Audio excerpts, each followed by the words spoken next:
Hello, my name is Thomas Kramer-Wolf. I'm in charge of PAScal, the safety calculator from Pilz. Today I'd like to present you the general workflow of PAScal. PAScal is made in order to assist you doing validations of safety functions of your machine. So in order to help you how the safety levels, performance levels or SIL levels were achieved for your machine. It is a guided tool to support the design of safety functions and to do the numerical validations against 13849 and EN 62061. Let's start with PAScal. If you have a look at the start screen, it comes with a layout where you have on the left side a workflow, in the middle the gray area, which is at the moment empty, the editor. On the right side you have the component collections, macros, the library view. In the bottom you have a calculation graph and various result screens. The workflow should normally assist you in generating a project and to generate safety functions. Today I like to switch it off and I go right away to the project tree because this is more for the experienced users, and as I guide you through it, I think that's appropriate for today. The screen in general is adaptable, so you can move all the elements wherever you like, so keep that always in mind if your screen has a different layout and if you like to just move the elements around. This is no matter, it's always possible. If you for some reason messed it, there's a restore to default, so you get all the screens nicely set up again. Let's start with a project. You can start a new project either via the icons or with the project new. The first thing you have to do is to assign a name of the project and preferably give the author's name and versioning. This will help you later on in doing your risk assessment and the validation. So I call it a test project, and my name is Thomas Kramer-Wolf, so I call it TKV, and the version I just assigned it a 1.0. Doesn't matter really, this is just the text for you. The first real question which comes is, what standard are you designing your machine against? You have the possibility to do it with SIL or with PL levels, and depending on the safety level you get a set of standards associated with. A normal machine is usually done against PL levels because most machines come with ISO standards and there the PL is the appropriate one. I select right now the latest edition of 13849, so that's it really. You can add a comment and you can even apply attachments, so if you have documents around your machine to complement your description. So right now I have an empty project on the left side, but no safety functions yet. Each safety function needs to get an individual modeling in PAScal, and you can add a new safety function with the plus or again with the menu. I use the plus. My first safety function is just, let's say, a door, and usually you should assign it in such a way that you have a cause and effect, and also say if door is open then stop drive. Fairly simple. If I know already my performance level, I can select the target level right away, right here, by ticking on it, or I can go through the calculate level, which guides me through the risk graph. For 62061 the risk graph is slightly different, but the procedure is the same. I select the answers to the questions, so about the severity of the injury, the frequency, the duration, and the possibility of avoidance, and it gets a final result of the safety function, no, of the safety level which is required for you. So I selected the performance level E, and this is my target at the moment. If I like to model a safety function, I do it against my real application. So if I have a safety function done, I need to get all the elements which are consisting of my safety function. So I need the sensors, the logic, the output, and the best way to do is I just select them from the library. Here I've got just a few libraries imported. There are actually a few hundred which you can import in various formats, but for easy visibility I just added a few ones. The first thing is you can select what sort of information is displayed on your library view depending on your preferences on how to select elements. If I click reset, I come with a selected layout. I like to see a bit more for our workflow right now, so you can later on decide what you prefer. The modeling of the safety function is fairly straightforward. I just select in my library the element, and to do so I just scroll through the bar, through the tree, and select the element I'm interested in. So for example, I'm interested in the PLOTS Multi M2P. I just take it and drag it over to the editor window, and right now already a screen pops up indicating, oh, there is more to it than just the name. The PLOTS M2P has actually two different material numbers because there are different versions of the product, and the different versions come even with different revisions. So if I select one, maybe the 123, 773, 123, I see I have 6 revisions of the product, and I click the latest one. So it is already done the selection. I have only one valid selection left, which means my configuring is really ready. It could be quite different if I selected something else. So the choice is depending on the device complexity and how many functions it offers. I could have made it a bit easier. I could have made the selection already in the tree. Just drag it over, and you see right here I had a device with a defined version number and material number, and even just consisting of one constraint, so I didn't have anything to do to configure it any further. If I take the same one right here, the 1.2.0 in version 3, I drag it over. My decision is not yet complete, so I need to select whether I'm using the output or the input. So I have right now 3 times similar devices and different functions. If I'm interested in the real content of the function, I can check right here in the bottom in the properties. So this is the output. Right here, I've got here nothing available, so this is a fixed version of this material number, the selected device. So you get additional information on the bottom line. But today I'd like to use a simpler safety function, so I remove all of them. You see, I just dragged over it, and I like to configure a safety function around PLOTS as 4.1. So I just type in as 4.1. The tree gets filtered, and I get already a pre-selected view where only those devices which match what I enter right here are displayed to me. So I drag it over. Again, I have multiple part numbers underneath it, most likely different screws, maybe different voltages. If I select one, the one I'm using, and click OK, my configuration of the logic device is done. For the sensor, I like to use a PSEN, and you see there are quite a number of PSENs, so I continue typing, say 2.1p, and the selection is really limited. And if I take the 31 type and drag it just in front of the logic device, then I need to configure that device. You see, it requires to input a bit. I know it's a sensor, and I know I like to use it this time as a dual channel one.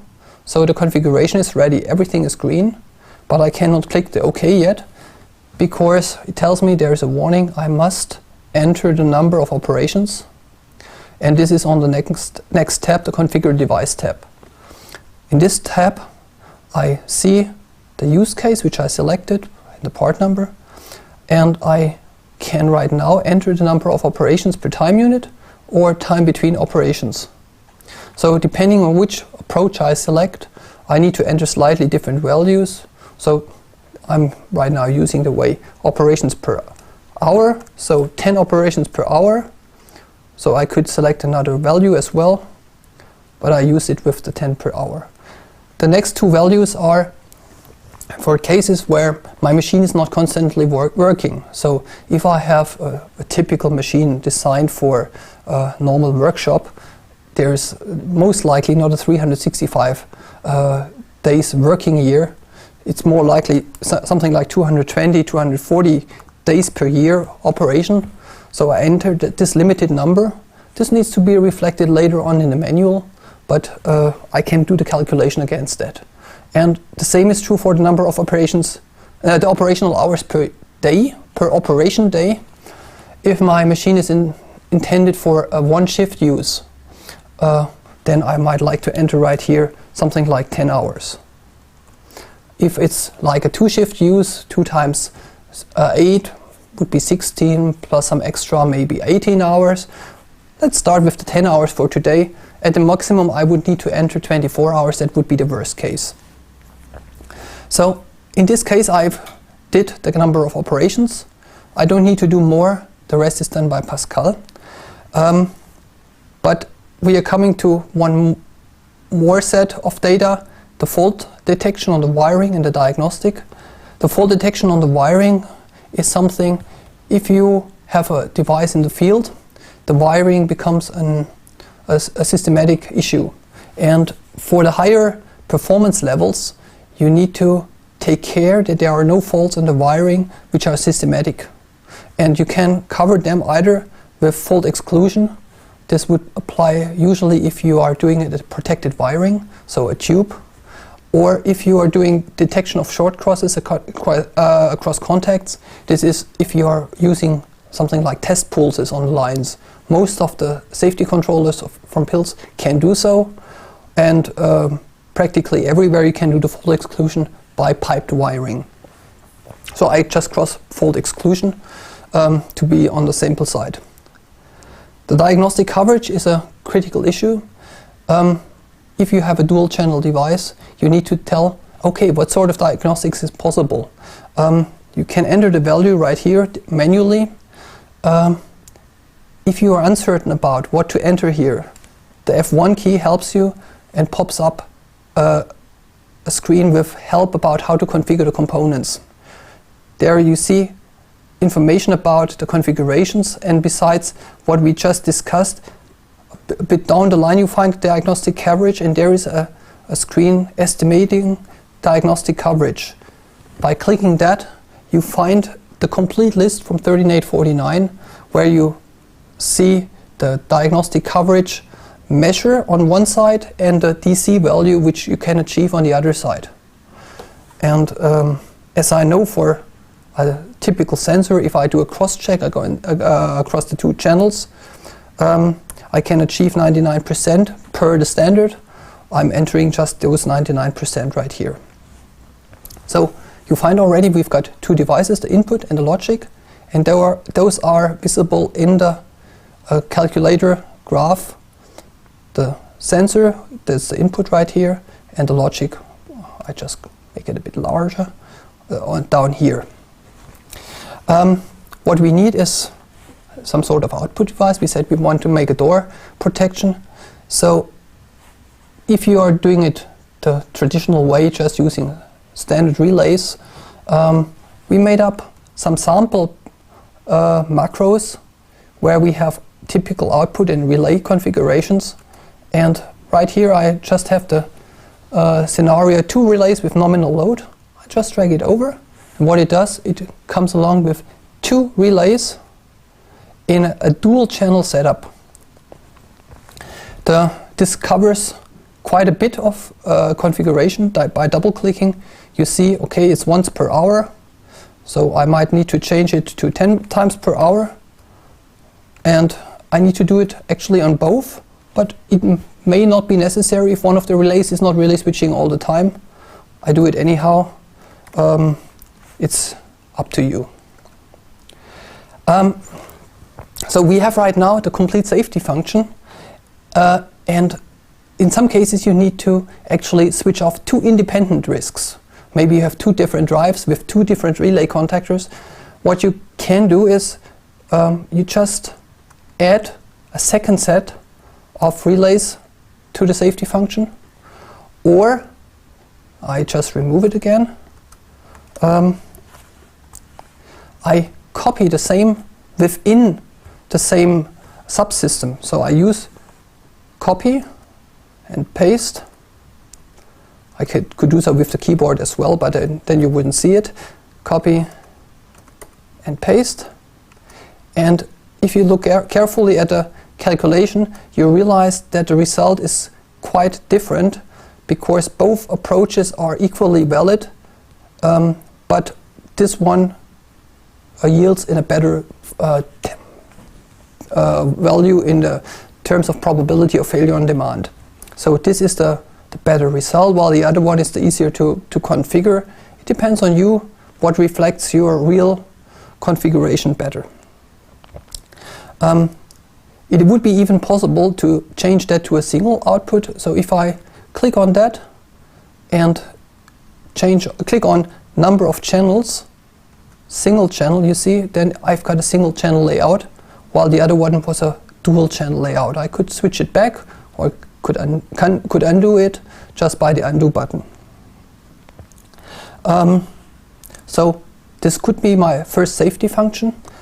You realize it's indicating the result in red. I just make the safety function a bit smaller to reflect it on a small screen a bit better, so I can show more. I see the safety function is, the calculation is fine, but it's indicating in it red. What do I need to do? I need to come up with the common cause failures. We have a separate screen for it, the Ccf Editor.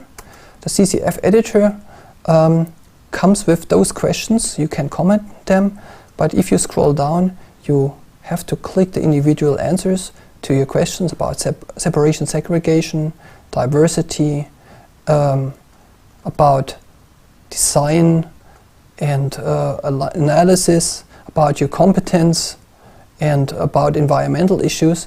And you need a number of points. Actually, you need 65 points out of 100 in order to get the necessary green level. As you see, as I ticked the last one, the green level did pop up. I changed back, so I've got my safety function now ready. Everything is green, and the result is target achieved, Ccf factor achieved. You never have just one safety function, so it is very common that you have similar safety function. Let's say you have the same device again with the same outputs, but you like to copy the safety function. All I do, I copy and I paste the safety function, and I have right now a duplicate of the same safety function. We've got right here on the top two safety function popping up. I can add the properties and say, okay, that's safety function 2. So I just changed the differences, and let's say the safety function is not depending on a door but on a light curtain.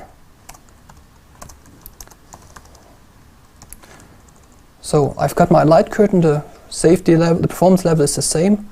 What I do, I just replace the sensor by a light curtain, the one I like.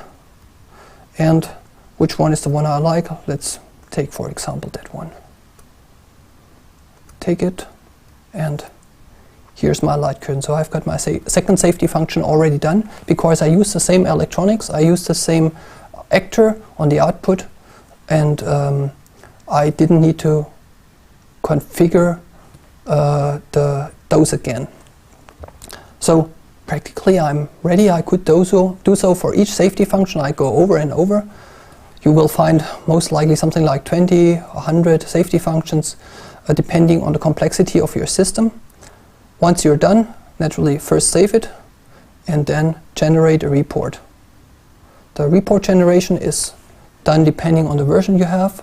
If you are using a licensed version, you can select of what is about to show up in your report. You can define the headers, the footers, you can set a company name, you even can select the detail level of your contents, and you can even set the language of the output and the format, whether a PDF or a Word document. So once I set that, I may like to configure a few templates. If I just discuss it with my colleagues, I don't want to have the overhead. If I want to post it to the notified body, I like to have everything. This time I'm just generating the full report. I save it and it's generating the report as a PDF in this case. Once the PDF report is generated, it will pop up and show me all the details. I can file the report with my risk assessment, and then I'm practically done with the validation of my functions. Right here you see the report with all the details, and right here I've just got the two safety functions which I defined coming with the details of the safety function. So that's it really. If you like to see more, please visit our website and check out for more training seminars. Have a good time and thank you very much. Bye bye.